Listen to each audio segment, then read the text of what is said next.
नमस्कार शेतकरी मित्रांनो, ॲग्रिकल्चर विथ ॲग्रीनरी या यूट्यूब चॅनलवर तुम्हा सर्वांचं मी स्वागत करतो। आजच्या व्हिडिओमध्ये तुम्ही बघू शकता की आपण जे वखर पास आहे ती पॉवर विडरची अटॅचमेंट ते तुम्हाला मी दाखवणार आहे आणि त्याचा लाईव्ह परफॉर्मन्स आहे ते कसं वर्क करते आणि ती कुळवायचं जे काम ते चांगल्या प्रकारे करतं त्याचं जे लाईव्ह डेमो मी तुम्हाला दाखवणार आहे। तर बघू शकता की ही वखर पास आहे, पॉवर विडरला आपण हे अटॅच करतो। बघू शकता ही आपल्या जुन्या काळात जे कुळवायचं जे म्हणत होतो आपण जे पास करायचो ती पास ही आपण इथं अशी जोडलेली आहे आणि इथं ही जी अटॅचमेंट आहे ती विडरला आपल्याला जोडता येते।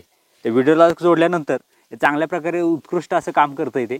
ते दोन्ही पिकामध्ये जे आपण जे कुळवण्याचं काम करतो ते चांगल्या प्रकारे आपण करू शकतो। तर हे कसं चालतंय चला लाईव्ह बघूया।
शेतकरी मित्रांनो, कशी वाटली ही आपली वखर पासची अटॅचमेंट? अशाच प्रकारच्या नवनवीन अटॅचमेंट बद्दल माहिती पाहिजे असेल तर या व्हिडिओला लाईक आणि चॅनल नक्की सबस्क्राइब करा। लवकरच भेटूया एका नव्या व्हिडिओ सोबत। जय जवान जय किसान।